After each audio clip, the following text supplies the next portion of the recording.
Era un hermoso día en Cerdeña, la segunda isla italiana más grande del Mediterráneo. El mar era claro, el aire caliente y las playas doradas. Pero el club de buceo de Cagliari no podía ver nada de eso, ya que se encontraba a unos 250 metros bajo el mar Mediterráneo. Dada la rica y extensa historia de la zona, estaban seguros de encontrar algunos artefactos históricos interesantes en el fondo del océano. Y, efectivamente, estaban a punto de encontrar algo increíble. Pero esta historia no estaba tan muerta como una antigua cerámica romana. Paolo Bonacelli, el buceador más experimentado, era el más profundo de todos. Esta vez habían decidido ser un poco más ambiciosos que en las inmersiones anteriores, a 20 millas de la costa sarda. Para Paolo se trataba de un territorio desconocido, así que solo se puede imaginar lo asombrado y encantado que estaba cuando vio la forma de lo que parecía una pequeña ciudad bajo el agua. Antiguos edificios de piedra de estilo clásico romano o griego con tejados de paja. Hizo un gesto a sus compañeros para que le siguieran. Les sorprendió lo bien conservados que parecían estar los edificios, como si aún estuvieran habitados y se mantuvieran activamente, a pesar de estar a unos 300 metros bajo el agua. Si conseguían hacer algunas fotos y recoger algunos objetos, serían la comidilla de la comunidad histórica local y probablemente también podrían conseguir un pago por la experiencia. Fue entonces cuando Paolo vio algo realmente sorprendente. Una estructura más grande e impresionante, como un palacio en miniatura, rodeado de grandiosas estatuas de figuras humanoides en un círculo alrededor del pequeño palacio. Cada una de las estatuas medía unos imponentes 5 metros de altura, y de cada una de ellas emanaba una tenue luz dorada. Aunque las estatuas eran humanoides, definitivamente no eran humanas. Sus rasgos eran extraños y parecidos a los de los peces: escamas, branquias, tentáculos. Paolo se quedó asombrado al verlas. Hizo fotos y se acercó. También había una enorme cima delante del edificio, quizá una especie de respiradero térmico submarino. Paolo sintió curiosidad y quiso investigar más. Nadó más y más profundo. ¿Qué había en el fondo de esa cima? Pero por suerte para Paolo nunca vería lo que había en el fondo de ese abismo. Antes de que pudiera alcanzarlo, algo lo interceptó desde un lado, algo grande y rápido. Sintió un dolor intenso cuando unas garras le atravesaron el pecho y desgarraron la goma del traje de neopreno. Paolo se volvió con los ojos abiertos de par en par por el horror, para ver una criatura que le miraba fijamente. Como las estatuas, era humanoide pero no humano. Un monstruo marino antropomórfico de piel verdosa con los brazos y las piernas recubiertas de finas escamas y el cuello cerrado con branquias carnosas. Pudo ver restos de la goma de su traje colgando de sus garras. Tenía la boca llena de colmillos y emitía un gruñido silencioso pero amenazador. Paolo pudo ver algo en la distancia detrás de esta criatura. Más figuras como esta emergiendo de la oscuridad, cada vez más rápido, acercándose. Paolo era un hombre inteligente, pero no hacía falta ser un genio para darse cuenta de que, si se quedaba, algo terrible estaba a punto de sucederle a él y al resto del club de buceo de Cagliari. Se dio la vuelta y huyó, remando con todas sus fuerzas para alejarse de la legión de bestias acuáticas que se acercaba. El resto del club vio que el experimentado buceador entraba en pánico y siguió su ejemplo. Gracias a su rapidez de pensamiento y a su pericia, todos lograron escapar con vida y solo con algunas heridas leves. Pero no tenían ni idea del verdadero alcance del misterio que estaban dejando atrás bajo el mar. El multiverso es un gran lugar. Hay universos alternativos en los que el devorador de mundos escapa y destruye todo lo que amamos y apreciamos. Hay universos alternativos en los que la Fundación SCP se ha vuelto loca y ha intentado acabar con la humanidad mediante la liberación controlada de todas sus anomalías. Incluso hay universos en los que un escuadrón asesino enviado por la Insurgencia del Caos persigue y asesina a todos los miembros del Consejo O5 antes de reemplazarlos y dirigir la Fundación hacia una nueva y audaz era. Y hay algunos universos donde la Fundación SCP es italiana. Ya hemos hablado del SCP-057 en este canal en nuestro video sobre las habitaciones más aterradoras del universo SCP, pero nunca has visto este SCP-057, porque esta es la versión italiana, SCP-057-IT. Esta anomalía, localizada frente a la costa de Cerdeña, está bajo el ámbito de la división italiana de la Fundación SCP, que trabaja de forma autónoma con sus propios sistemas y terminología. Este SCP no es una habitación aterradora que aplasta a sus víctimas atrapadas. Esta anomalía es una ciudad entera a 300 metros bajo el agua del mar Mediterráneo. Todo el mundo ha oído hablar de la mítica ciudad perdida de la Atlántida, una supuesta utopía submarina esbozada por grandes mentes históricas como el filósofo de la antigua Grecia, Platón. Es algo con lo que la gente fantasea, una sociedad hermosa e idílica bajo el mar, divorciada de todas las mezquinas disputas con las que lidiamos en tierra. Pero, ¿es todo mejor allí donde hay más humedad? Echemos un vistazo y veamos. Cuando Paolo y el resto del club de buceo de Cagliari volvieron a la superficie, se alegraron de contar a todo el que quisiera escuchar que se habían encontrado con agresivos tritones y con toda una ciudad submarina en la costa de Cerdeña. Incluso publicaron sus fotos en su página oficial de Facebook, junto con fotos de las cicatrices del pecho de Paolo. Fue entonces cuando la rama italiana de la Fundación SCP los descubrió y decidió intervenir. La fundación envió un escuadrón SIR conocido como Aurora Notitia.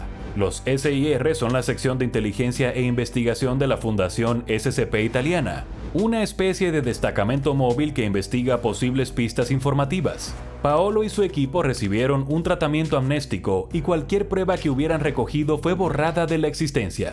Mientras tanto, el teniente Marco Levini, líder del destacamento móvil SSM-2, alias Legio Atlantidis, estaba siendo enviado a la fuente del problema, el propio SCP-057-IT. Lo que comenzó como una misión de exploración relativamente sencilla pronto tomó un giro extremadamente extraño. Levini y sus hombres informaron de la actividad en la ciudad submarina, observando desde la seguridad de su submarino blindado de la Fundación. Aunque los humanoides acuáticos que vivían en 057-IT eran innegablemente de la misma especie, su cultura parecía estar dividida en dos grupos únicos. Un grupo tenía escamas más finas en brazos y piernas. Este grupo era más numeroso, con al menos 60 ejemplares activos, y se caracterizaba por su extrema agresividad hacia cualquier forastero. En cuanto al grupo más pequeño, tenían escamas más gruesas, así como un número de lesiones inquietantemente consistentes en sus manos, pies y branquias. También se diferenciaban de los de escamas finas en cuanto a su comportamiento, ya que eran un grupo mucho más amistoso y curioso. A veces los miembros de este subgrupo se acercaban al submarino y lo miraban con una fascinación indiferente. A veces incluso señalaban al submarino y se reían, aunque se desconocen sus motivos. Finalmente, el teniente Levini confiaba tanto en su seguridad en torno a las sirenas que él y algunos otros miembros del equipo decidieron desembarcar del submarino en una excursión de buceo y explorar adecuadamente la ciudad acuática de abajo. Esto resultaría ser un peligroso error táctico por parte de Levini. Durante lo que parecía una misión rutinaria de exploración, Levini fue emboscado por un escuadrón de escamas finas, agarrado por la espalda y secuestrado. Lo tomaron como rehén y lo llevaron a uno de los edificios de la ciudad, donde una escama gruesa conocida como Letizia actuó como su guardián. Pero Levini pronto descubrió que estar bajo el cuidado de Letizia era un giro profundamente afortunado por su parte, tanto porque le permitía aprender más sobre la situación, como porque ella era uno de los pequeños grupos que quedaban en la ciudad que no se habían convertido en peligrosos fanáticos. Así es, las sirenas estaban en medio de una acalorada guerra civil, tanto por las observaciones de Levini durante su cautiverio, como por las entrevistas posteriores realizadas por el jefe del proyecto, el Dr. Giuseppe Pistillo, con algunos miembros liberados de las escalas gruesas. Supieron que en SCP-057-IT había estallado un terrible conflicto religioso. Los relatos de los ciudadanos rescatados ilustran una historia similar a la que la Fundación Italiana había teorizado sobre las sirenas. Eran los descendientes de los pueblos que vivieron en la isla de Nísiros hasta el siglo XIV a.C., antes de que fuera devastada por una erupción volcánica, lo que les obligó a adentrarse en el océano, donde desarrollaron la capacidad de vivir en entornos acuáticos por medios anómalos. Desde este cambio, esta nueva especie ha estado operando en aguas del Mediterráneo, migrando regularmente para evitar ser detectada, pasando su forma de vida de generación en generación, mientras el mundo cambiaba y se desplazaba por encima de ellos.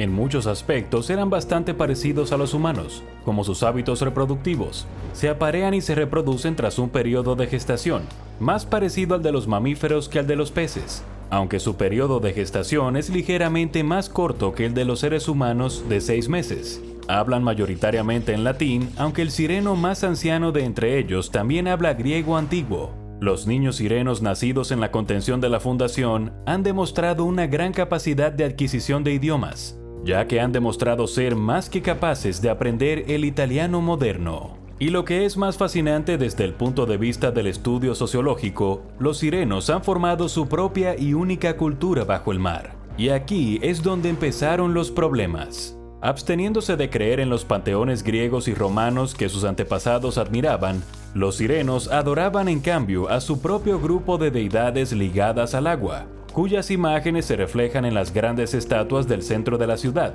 El gran edificio cercano a las estatuas y a la cima era la casa del alcalde, el líder de facto de la ciudad. Sin embargo, lo que había sido un sistema viable durante siglos comenzó a arruinarse cuando empezó a extenderse un extraño fanatismo religioso. Pronto se formó un grupo de culto que comenzó a celebrar ceremonias en las que se rendía culto a una poderosa entidad en la cima conocida como el Gran Ojo. Este nuevo culto fue conocido como el culto del Gran Ojo del Mediterráneo, o CGOM para abreviar. Lo que comenzó como una creencia marginal pronto se convirtió en un frenesí y se apoderó de la mayor parte de la ciudad, con los acólitos del Gran Ojo demostrando estar más que dispuestos a difundir el evangelio de su nueva deidad con violencia. Algunos de los no creyentes más acérrimos fueron asesinados por su herejía, mientras que otros fueron simplemente mutilados de forma ritual para evitar que se rebelaran. Letizia tenía su propia prueba de estas mutilaciones selectivas. Las escamas finas habían cortado la red acuática de entre los dedos de las manos y los pies, lo que le dificultaba nadar y escapar. Otros sospechosos de ser herejes recibían el mismo tratamiento. La razón por la que los escamosos tenían escamas más gruesas era que habían robado tecnología prohibida al alcalde para aumentar la fuerza de sus escamas, con la esperanza de que les ayudara a soportar mejor los tormentos de los acólitos. Los implicados en el robo de esta tecnología fueron capturados y ejecutados sumariamente por sus actos de rebeldía. En cierto sentido, Letizia estaba protegiendo a Levini al aconsejarle que no intentara escapar, sabiendo que los acólitos del Gran Ojo lo matarían si lo hacía. Sabía que la única oportunidad de escapar llegaría durante la ceremonia celebrada por los acólitos para honrar a su temible maestro. Cuando llegó el día, como Levini se estaba quedando sin nada, desde comida hasta oxígeno, todos los habitantes del pueblo se vieron obligados a salir al centro de la ciudad para presenciar el ritual. Los acólitos se reunieron en torno a la cima y empezaron a entonar cánticos en un idioma aterrador y desconocido. Mientras cantaban, una luz cegadora comenzó a emanar de la cima, y a medida que surgían formas borrosas, pronto comenzaron a tomar forma gasterópodos de pesadilla con tentáculos, verdaderos monstruos submarinos Lovecraftianos. Poco después del ritual, Levini y los escamas gruesas lograron huir, perseguidos por los acólitos del Gran Ojo. Estuvo muy cerca, pero afortunadamente, gracias a la intervención y la ayuda de un entrenado destacamento móvil, las fuerzas fanáticas de los acólitos fueron repelidas y los sirenos que huían junto con Levini fueron rescatados. Varios gruesos están ahora confinados por voluntad propia en Site Netuno, un centro de contención de la Fundación Italiana donde se han sometido a numerosas entrevistas con el personal de la Fundación. Por cierto, entre ellos se encuentra el sireno más antiguo presente en SCP-057-IT, el único que hablaba griego antiguo con fluidez. Era diferente a los demás, extremadamente diferente.